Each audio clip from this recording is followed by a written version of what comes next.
Of Esther, which we read this week in our celebration of the holiday of Purim, this week, Wednesday night and Thursday morning, is one of the stranger books in the Jewish Bible. It is unique in a variety of ways. First and foremost, God's name does not appear in the entire book itself. And we might find that strange, being that we would expect a book of the Bible to have a religious message that would inspire us to faith and devotion in God. And we would need to see God's name and expect to see God's name in such a book to provide that inspiration that we need. Yet the book of Esther, that God's name is nowhere to be found.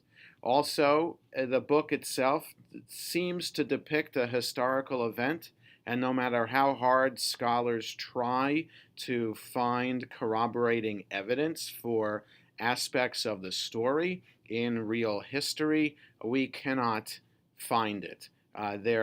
Ahasuerus sounds similar to a king Artaxerxes of Persia, who may have lived around the time at which the events of the book of Esther supposedly existed, but there was no foreign queen of the Persian Empire at the time. That is, no non-Persian queen like Queen Esther, a Jewish queen of the Persian Empire.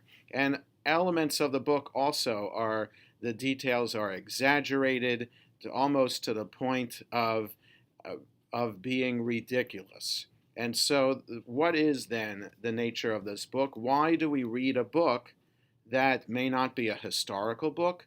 Why do we read a book that may not have such a blatant religious message? And I think that the Bible wants to teach us a variety of messages through a variety of mechanisms. There's the straightforward God working through history with miracles that we have in the Torah, and we have religious texts like the book of Psalms and the book of Proverbs and the book of Job, providing us aspects of explanation of things in life.